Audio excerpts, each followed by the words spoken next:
Alright, welcome back to BlueTube. Welcome back to our episode of Scot Ones. My name is Joshua Williams and I'm here with Coach V. I'm the head women's wrestling coach here at PC. And we're going to be answering some questions and eating some hot wings. Alright? Yeah. So, you ready for the wing?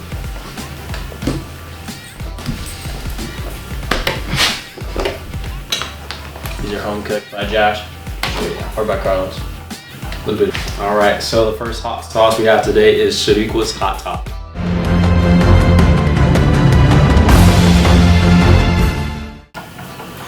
I'm just going to pour a little dab on like this. A little dab, okay. Alright, I'm going to do an actual little dab here. This one's pretty good. Whew. Alright. So we're eating it first? Yep. We're going for it? Let's get there. Cheers. Yeah. Good, right? I can handle that. Mm-hmm. Oh, this is easy. This is easy. Alright, so your first question is, where did you grow up and how was wrestling big versus impacting your life?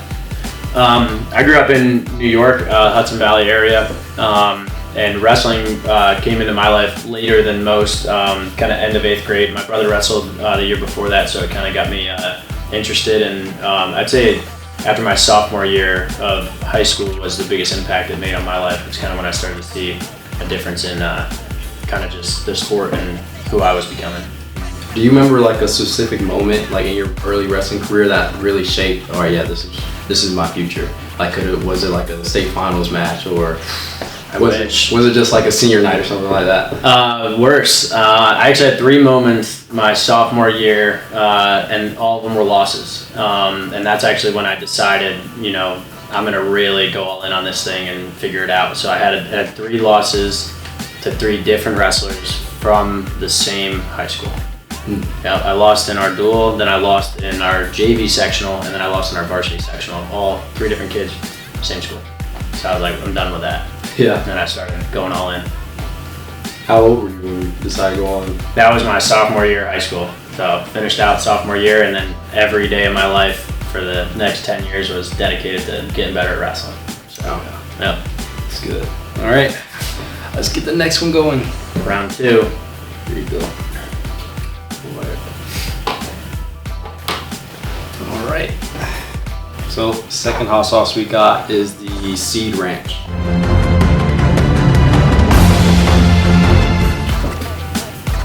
Anything with seeds in it doesn't sound like it's going to be cool. I think all these are good except for some we're going to see very, very soon. All right. I'm going for it. Yep.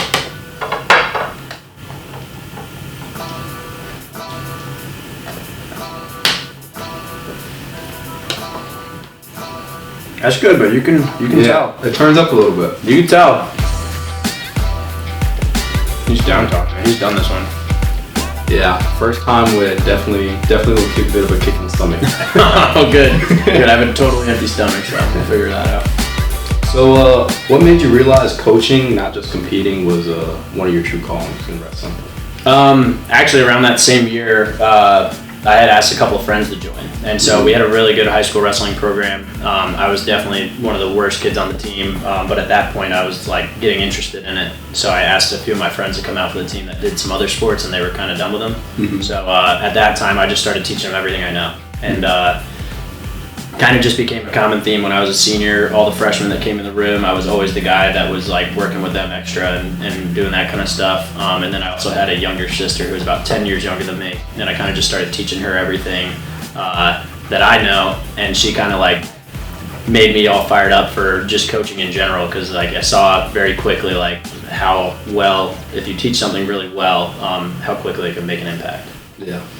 So would you say, what's the biggest difference you've seen from being from the coaching side and the competitor side?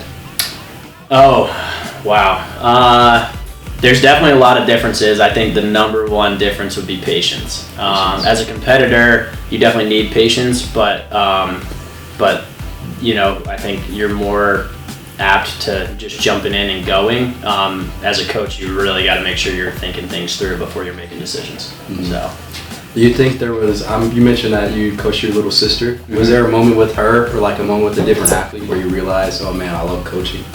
Honestly, it was with her and then the other athletes. So even in college, when I was my third, fourth, and fifth years of college, just working with athletes, I think I just recognized like I was definitely going to be a coach in the future. I would always go back to my high school, coach the youth teams, and always was just interested in helping them. And I think one of the main reasons was because I was so bad when I started, and I realized how good I could get. Mm-hmm. I wanted that for everybody else. So anybody who was struggling, I wanted to be right there to kind of help them through. Yeah. Yeah. I definitely seen that. Especially when you were our coach for a little while. Yeah. Right. Trying to make sure we're getting everybody on board, you know? Yeah. Big team guy. All right, so our next hot sauce is the Hot One Sriracha.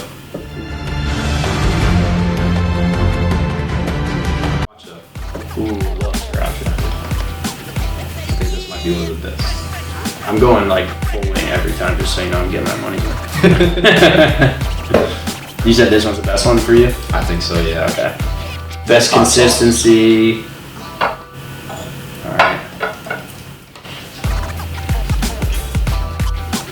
It's definitely not cold sauce. Dang, you can start feeling it on your lips. No good. So we'll get through it though. Yeah. So he's got the sniffle. I heard it. Speaking, so I mentioned you are assistant coach for a little bit. So how was being transition from assistant coach to head coach really prepared you in that role? So kind of an interesting start to my career. Like I started out as a high school assistant, and then I actually kind of worked my way up.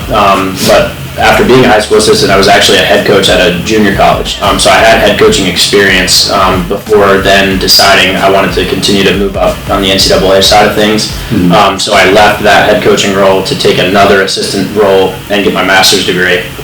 And so then I came over here, was an assistant again for Coach Cody. And I think the biggest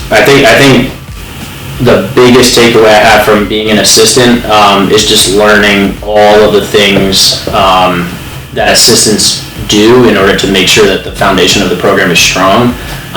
Taking that into consideration as a head coach, if you kind of just jump into a head coaching role, you may not have an appreciation for how much your assistants are really making sure they're kind of holding the team together. I think that assistants are some of the biggest glue on a team to make sure they stick, and if you don't have appreciation for that as a head coach, then you're gonna struggle to have assistants, and you're also gonna struggle to be able to relate and work and have an impact on your assistants too.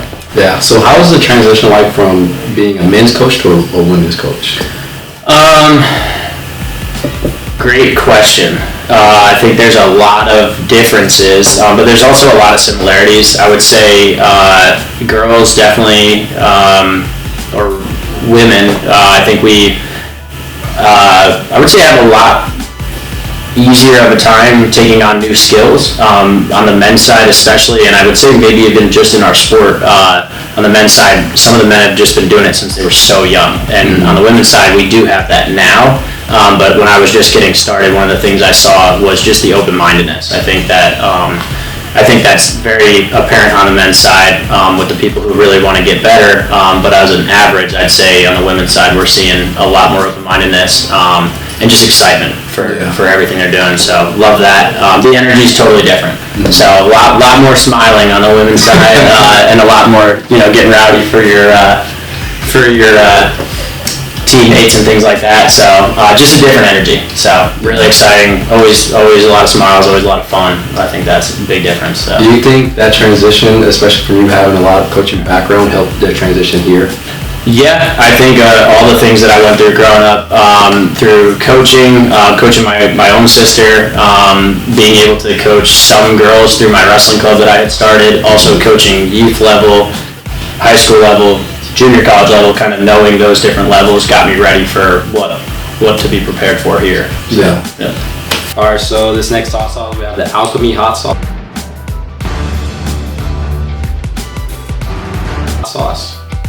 All right. I can smell the heat. Yeah.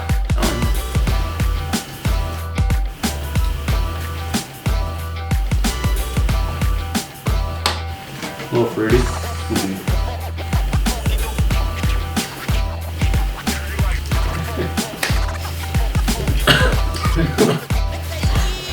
nice. I like that one. Yeah, that one's good. That was good.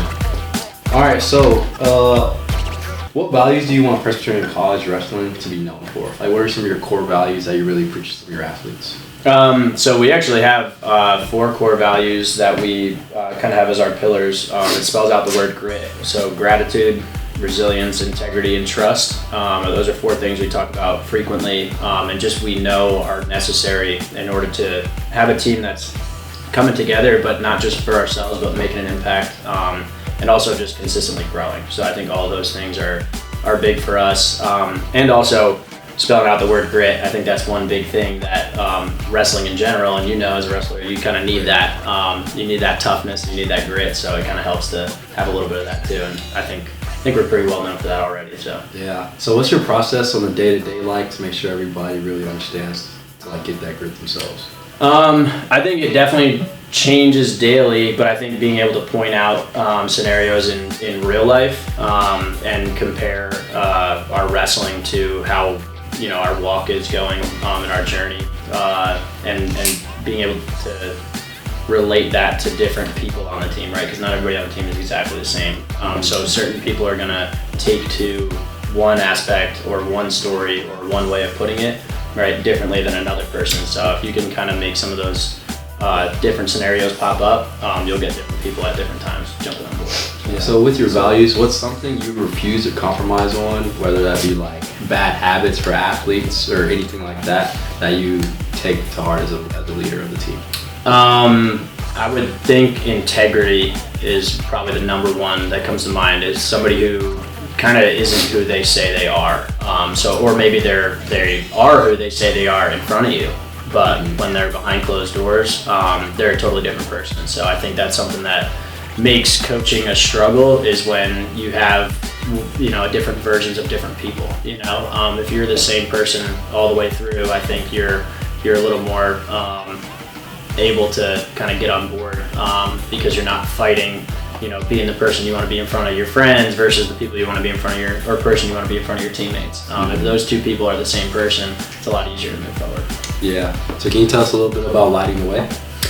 So that was a new phrase we came up with this year. This year will be the first ever sanctioned NCAA championships for the women. And so with us being the first ever Division I wrestling program for women's wrestling, we really just wanted to take our values and kind of apply them probably a little more publicly, and really just get that out there, like the things that we are doing and who we are. We're trying to be the best example of a college women's wrestling program in order to get other people excited about adding a program. There's 6 Division I programs competing this year. There'll be 8 next year. It's continuing to grow. And there's 110 total in the NCAA across all divisions. So if people have a model of a great way to do it and a great way to get athletes interested and kind of just uplift your school, I think we want to be that model. What would some advice be for some of the new coaches starting those Division I programs be? I think really know who you're recruiting, and recruit culture before you recruit talent. I think that's a big part of it. Make sure you're recruiting people who are good people or are striving to be better people. I think that's the biggest piece. If you want to have a program that's consistent, talent's not going to get the job done. Talent can have you be good 1 year or 2 years in a row, but after that you start to trail off a little bit when your culture dies out. Yeah. All right, let's get to the next one. I think you give away all my secrets, man.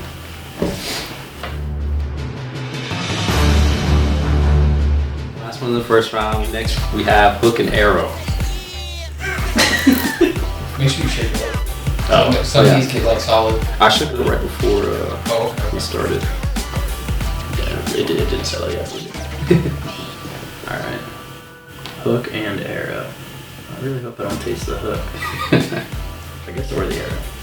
All right. That last one's kind of setting in now too. Yeah.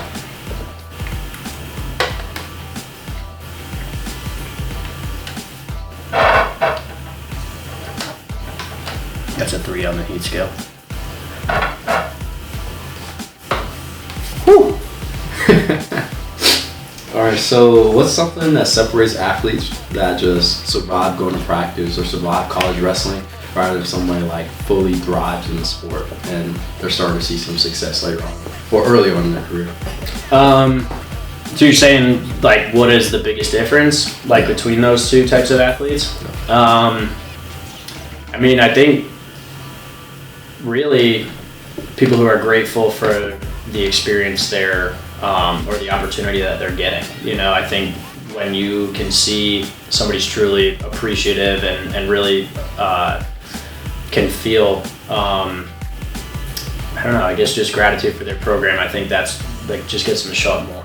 You know, like when they're appreciative of what we're doing and who we are and where they're headed and the values that we instill, I think that's the biggest separator that I've always noticed is the people who are more grateful just happen to be the people who are there more, you know, and they know we're doing everything we can to help them reach their goals, and they trust that, and I think that's one of the biggest things. So somebody who's grateful usually just for some reason shows up a little bit more. Can you give some examples about how your team is starting to show some of those values and some of those examples?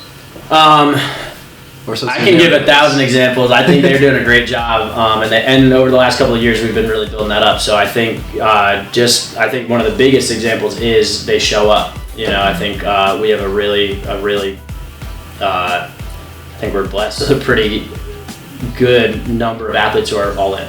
You know, so showing up to events for the team, showing up to extra workouts, showing up to the things that we're doing. Showing up here. Yeah. But just showing up in general, you know, I think that we've been seeing that more and more over the last 3 years as we've built this thing and really got it moving in the right direction. So we've got a team full of people who show up and are ready to go. You know, we practice early in the mornings. We do things that are really, really tough, and they keep coming back. You know, so we're seeing that more and more. They're also showing up on campus. We see them all over the place. A lot of them doing clubs or Bible studies, things that are really important for growing outside of our rim, but they're there. You know, and I think that's a big piece. So if you had an athlete that was struggling mentally or just with some toughness issues, what would some advice be that you would give them just to help out? I think don't shy away from it. Own it and know that you're struggling. I think struggle is for everybody. You know, we all struggle. We've all been in places where we aren't getting the thing we were hoping to get, right? So I think if you stay bought in, that's one piece of it. But having an open mind to, like, working through your struggle is huge too. So if it's mindset, looking for those resources, but also coming in and talking about it. You know, like come in and say, hey, in this scenario, when you were there before, how would you know, work through this? Or talk to your teammates. You know, like we've got a great team. We've got open minds on our team. They're willing to help each other. So if they know about it, they'll show up for you. You know, they'll help you through. Every one of them's been through every experience you could name or make up or think about. So I know sometimes that experience is going to help them more than any experience I've ever had. Mm-hmm. So. And would you say just being available, just being in the room really helps the team as well? Yeah, for sure. I think presence is the number one piece of really having a successful program. And that's in the room, but also just anywhere. You know, if they're doing senior or honors day presentations, well, we got to be there and make sure we're checking out what they're doing, right? If there's events going on that they're part of on campus, well, we got to be there and support them, you know, the same way that they're coming in and doing things. We want to see what else there is out there that they're doing and learning about them. So I can't learn about our athletes in 2 hours of practice when they're all there, but in between every practice and all the things we do, I mean, we get to know them, and now we can coach them a little bit differently as individuals. Yeah. So how is that like juggling all of that? That was a lot. Yeah, that is a lot. And we don't have any full-time assistant coaches here. So I would just say it's a lot. You know, it's a lot to juggle all that. And I love it. It's my favorite thing to do. We have a team that smiles. So when you're around people who are smiling, you'll get through it. Yeah. You know. All right, so the next sauce we have is a Hot Ones sweet Scotch bonnet.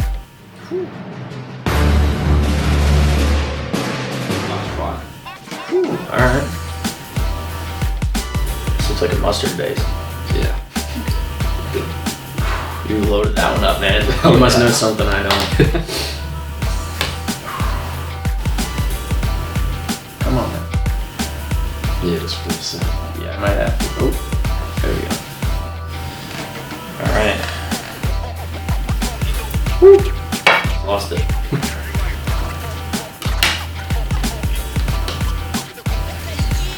Sounds good.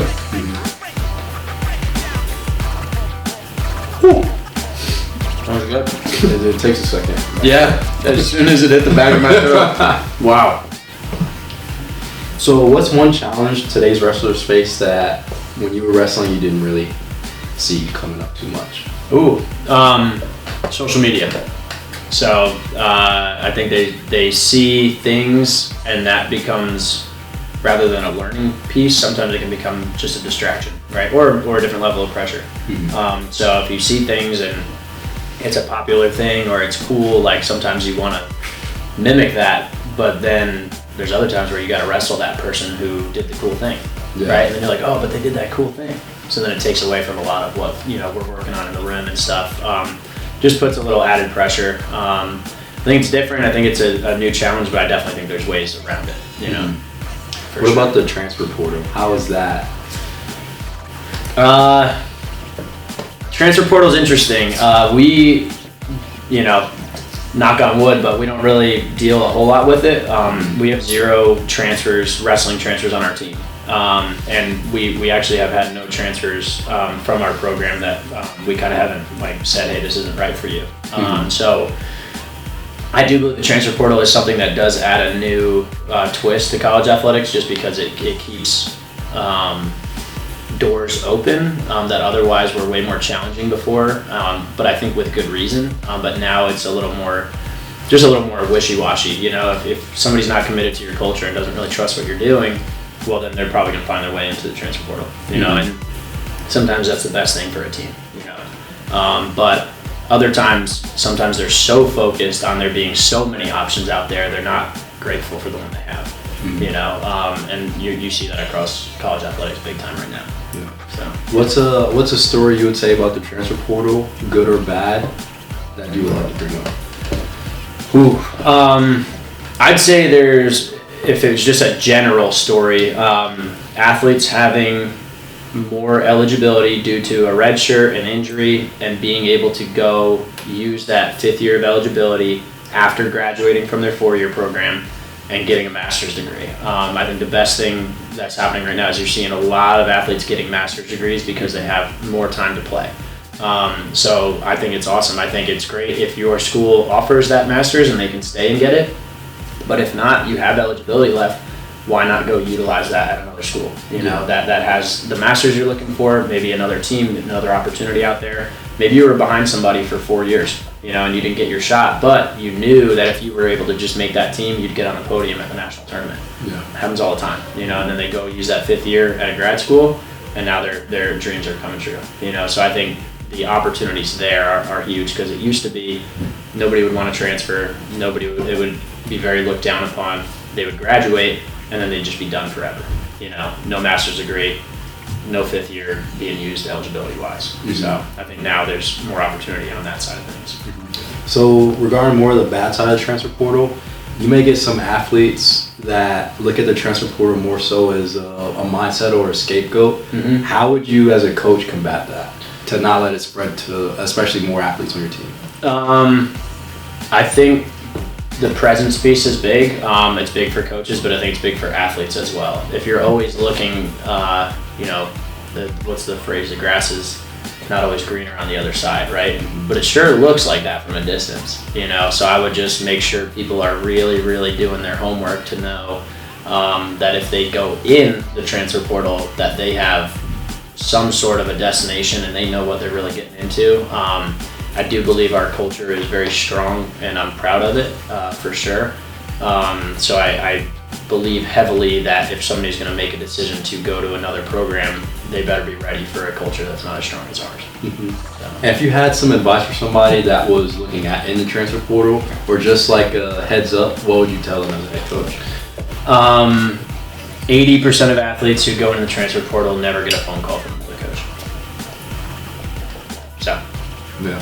I think that's a good enough piece of advice for most people. And I think, I don't always think it's a bad thing. I think sometimes somebody maybe just ended up at the wrong program, and they really weren't into it. So if somebody is going in, I'll tell them if I think it's a good idea or not, and like I said, the culture piece was big. If they believe they need to go somewhere else, they have to be ready to go somewhere that's going to be very different from here. Mm-hmm. Very different. So how would a coach work on negotiating the transfer portal without breaking any NCAA rules? So in terms of like trying to get another athlete in, or Get an athlete in or an athlete transferring? so like you're trying to help them get somewhere else, or what do you Either mean? you're helping them get somewhere else or someone's looking at your program to come to. That's a tough one for me. Like I said, it's not that I'll never have a transfer, but they really would have to be the right fit. But I wouldn't even go looking unless they were already in it. So for me on that side of things is just like keep that, 10 feet away from me, until it's done in the right way.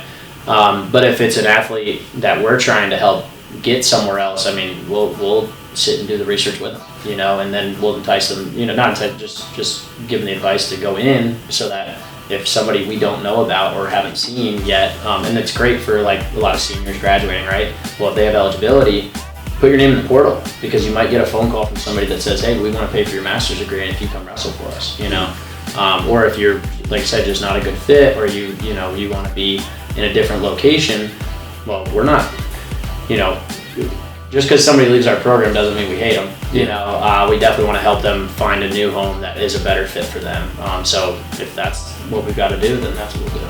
Mm-hmm. Especially with NIL coming up in the world, how do you think, plus NIL and transfer portal, how's that affecting athletes on the day-to-day, you think, especially viewing it on social media?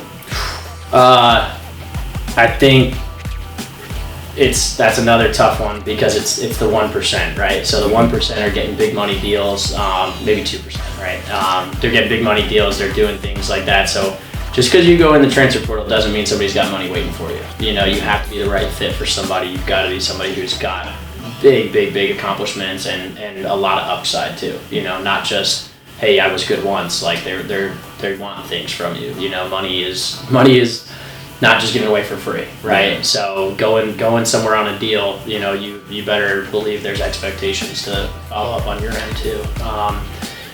I think it's different now. You're now giving younger people money for sports, kind of like the pros, right? And we see all the time in the news the decisions that pro athletes make, right? Well, now take 5 years off of their age, right, or 10 years off of their age, and give all that money to a kid. And that first time away from home, first time getting around people who are doing things that maybe aren't so safe. Well, I think we'll see a lot more of that too. So different perspective, but something to be weary of for sure. Yeah. All right, let's get into this next hot sauce we got. We got the Oh, it's got a special name? apricot. Apricot Hot Okay. sauce. Great. It's creative. It's creative. It's probably not that hot.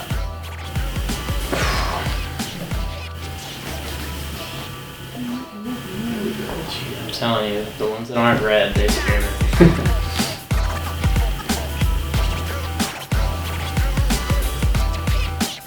I'm already sweating a little bit from the last one. It's starting to seep in.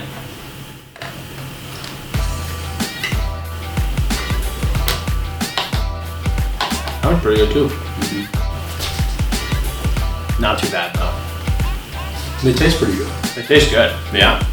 Like you don't get the heat right away, and then you finish it, and you're like, oh, there it is. So what's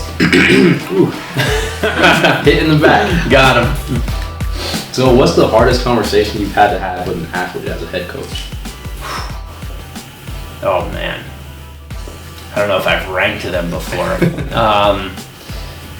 There's tough conversations all the time. I think there's so many different scenarios where tough conversations come up. I mean, our team specifically. Oh man, that just came back up a little bit. Our team specifically, we've got really, really high goals and really, really high achievers. And not every single person is always going to be in a starting spot or in the starting lineup. So conversations about their position and where they're going to be during the postseason are really tough. And I think they're pretty heartbreaking for me because I know, out of our 28 girls, 28 of them deserve to be out there, and so those are tough conversations. I think other tough conversations are just breaking old habits, things that served them in the past. If they're not achieving their current goals and moving forward and growing, sometimes it's really hard to have a conversation with somebody who's holding on to the past and having to teach them how to let that go a little bit. Those conversations can get tough because maybe they're coached by somebody who they're really close with. Maybe they're coached by a parent, uncle. Maybe they just had a certain way of doing things for a certain amount of time and they're just not willing to let it go. Sometimes it can be a little bit heartbreaking to kind of see that. So those conversations get tough. So how do you balance honesty and empathy in those moments? That's a great question, man. You guys are good. Honesty and empathy. I'd say, honesty is necessary, but empathy is always got to be present because it's not always their fault, right? So if they were raised a certain way or you've only been taught one way, it's all you know, right? So I have to always remember that. Not everybody was coached the way that I coach. So I have to have empathy for them knowing this may be a little bit different, but I also have to be honest with where it has, or their previous, whatever they're holding on to, is leading them, right? So if I'm not honest about that, then I'm doing them a disservice by letting them continue down the path that they're going. So definitely gotta be honest, that's necessary, but definitely everybody's human, we've all learned a certain way of doing something, we've all definitely done things not right at times, and so I think empathy's big. Yeah. So, all right. This one's starting to. Oh boy, I'm telling you though, the nuggets are good. But you got to tell me what brand these are, man. I got you. They're good. Yeah, they're definitely helping me out a little bit. All right. Starting so to. You done well so far, I'll give you that. Really? Yeah. Okay. The next tip of sauce the we tongue have is the bomb. This is one you've been talking about. This is one you've been talking about. Yeah, this is my arch nemesis right here. I can feel my nose starting to run a little bit here. Want to start getting thicker? Bro. Oh, no way. What is that? That's like syrup. Whew. Alright. The bomb. The bomb. Bomb.com. And you loaded that one up, so you must not hate it that much. I got like a tiny bit. I got like just a tiny bit there. Alright. You think that's good, probably? Oh yeah, that's probably good. Alright. Cool. I don't want to lose that last clip. I don't know if I'm ready for DeBon the way you've been talking about it though. Alright. Alright. Here goes. Now. Immediately. Yeah. Oh, that's all. Wow. It just has a hot taste. Yeah. Wow. Oh. Oh. Yeah. Wow. Yep. There's sweat. How does hearing perspectives about other programs or other coaches talk, how does that influence how you teach and how you coach yourself? Whew. I'm thinking, but I'm also trying to breathe. You were not kidding. Wow. All right, that's what we're here for. All right, can you read that one more time? This time I'll make sure my brain is actually.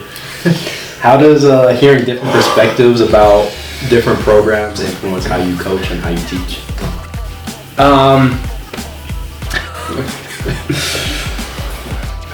I would say I try to keep an open mind because we're always growing. We haven't done all of the things we've wanted to do yet. We're continuing to get better.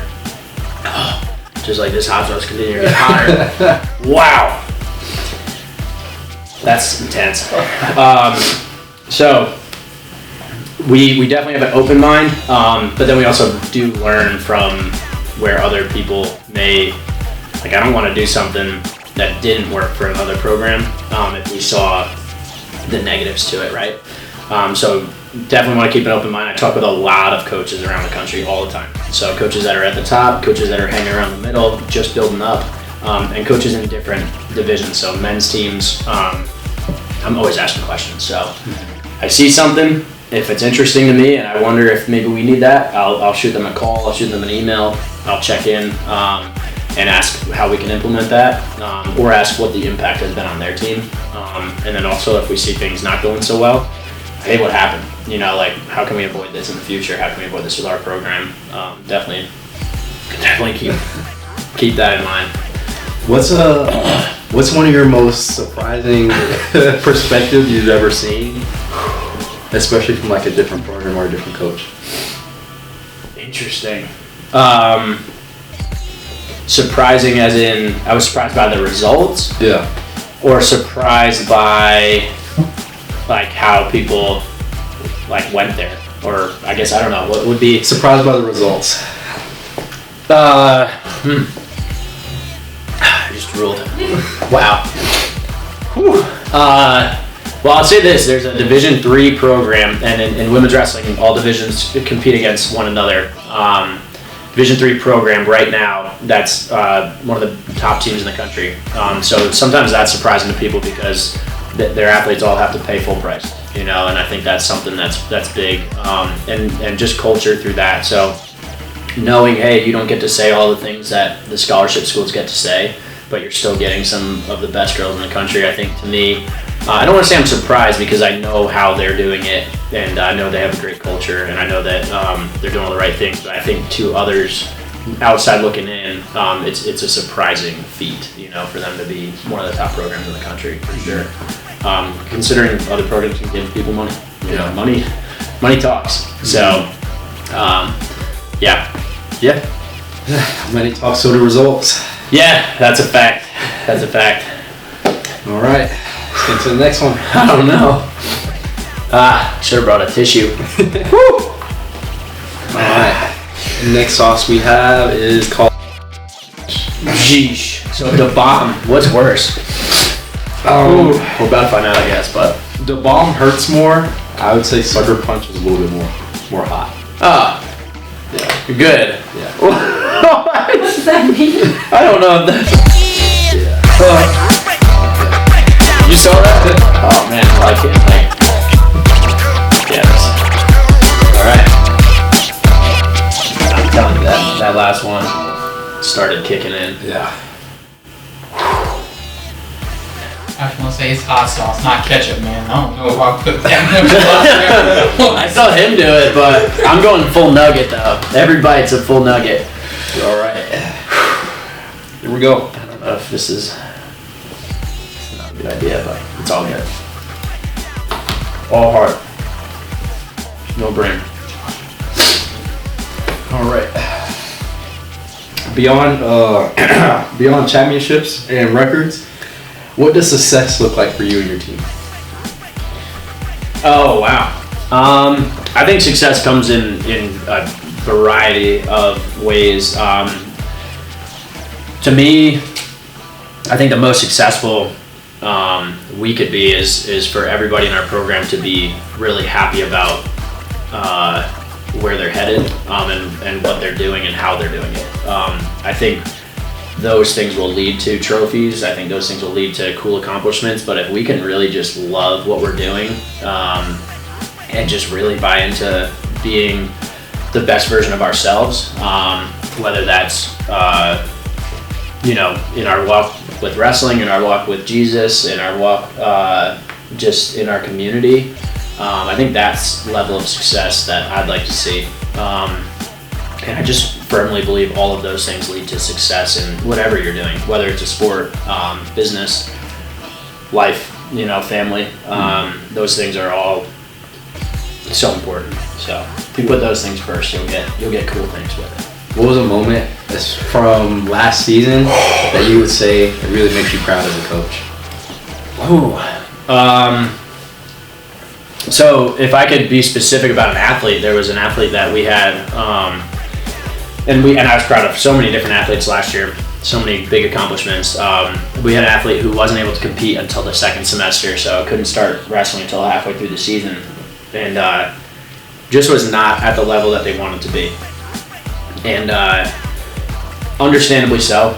Was a returning All-American, was somebody who had success for us their first year, and then was just struggling, and just the way that she showed up every single day up until our postseason and through the postseason, we kind of came up with a game plan together, but the biggest thing we said was every single day from now until it's time to do the thing, we're going to get better, and the results aren't going to show it until it's time, and she just really stayed bought into that. Didn't have the results she wanted to have during part of the regular season,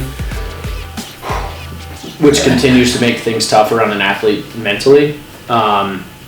And then when it was time to do the thing, won a regional title, got back to the national tournament, was a round away from placing, but had some really great wins out there. They're just really proud of the resilience and just the trust in knowing, hey, it doesn't have to happen right now. If we work on this every day, we'll get something great out of it. All right. We about to do this last one, man. About to do the last one. It's getting tough, but I will say the bomb was worse than that last one. Yeah, the bomb sucks. The bomb, it just punches you. Like that one should be called sucker punch. You're that. Whew. Yeah. But this one's like consistent. Like it's been getting steadily worse. Yeah, like the more you breathe. Yeah, I gotta stop breathing. Last hot sauce. It's hard to do when you're talking. The Hot Ones last dab. The last dab. The last dab. Whew.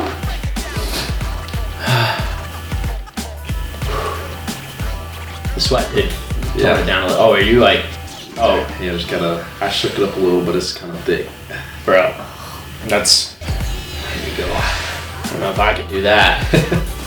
Use it like ketchup, you said? Yep. My hand is shaking right now. So I'm like, I don't know what I'm doing here. All right. Come on.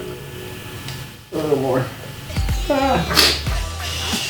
You think that's enough? I don't know why. It's just so thick. It's Oh, thick. I know. It's like, it scared me. Okay, that's probably good, right?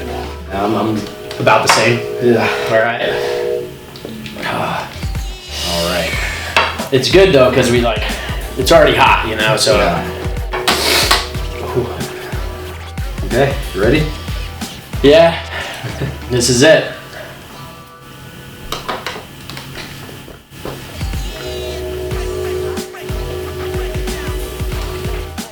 Thank God for that pulled chicken nugget. Yeah.